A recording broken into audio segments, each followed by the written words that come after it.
I-repair po tayong gold spam. Ito, may leak po dito. Nag-leak po siya sa baba. Tapos to wala pong susi. Kailangan i-grinder. Grinder ko na lang po to, tapos tanggalin yung mga tornilyo. Ito lang tatanggalin natin. Tapos to tornilyo. Buksan ko muna, tapos cut ko muna yung kadena, tapos pull out ko muna ito lahat. Ito nakatanggal na po natin. Okay.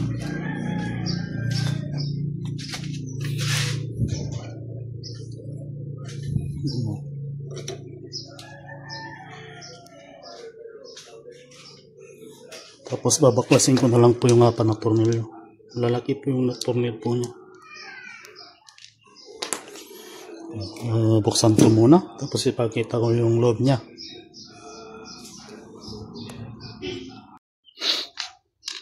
Tanggalan natin yung na screw. Screw, bolt pala.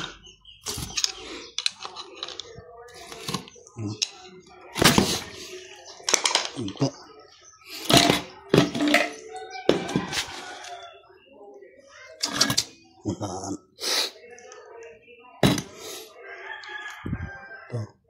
Ito yung kapalitan po natin. Tapos to.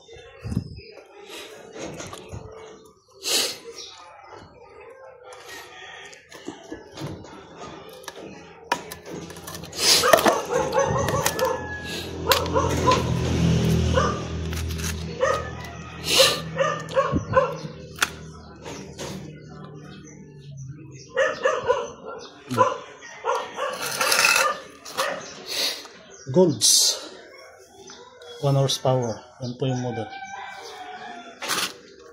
Ito.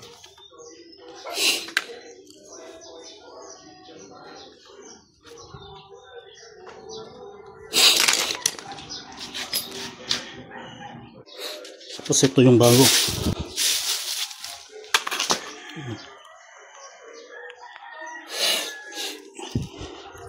Kung gusto nyo umorder ng ganito, lagay ko na lang po yung link sa baba. Tapos to. Ilagay sa lang.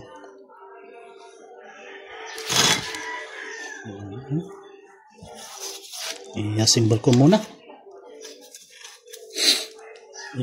Linisan ko muna, tapos i-assemble.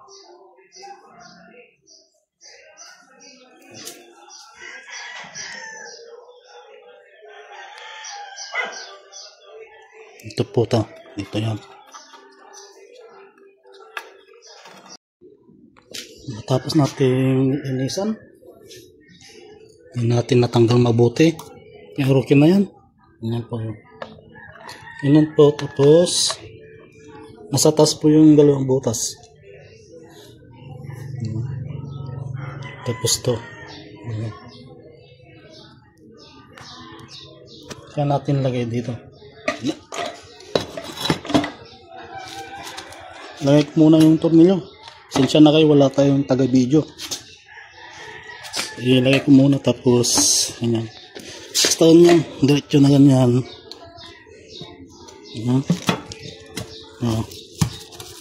Tapos lagay na lang po yung tornilyo. Ano po, nasimbol na po. Nasimbol na. Lagay na lang po natin doon. Siya.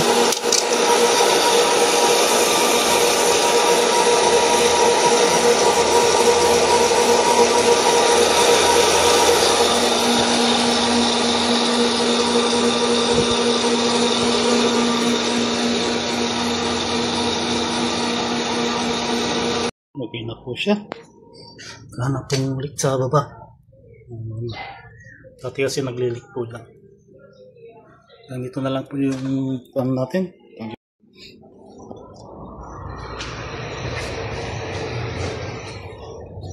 Sige.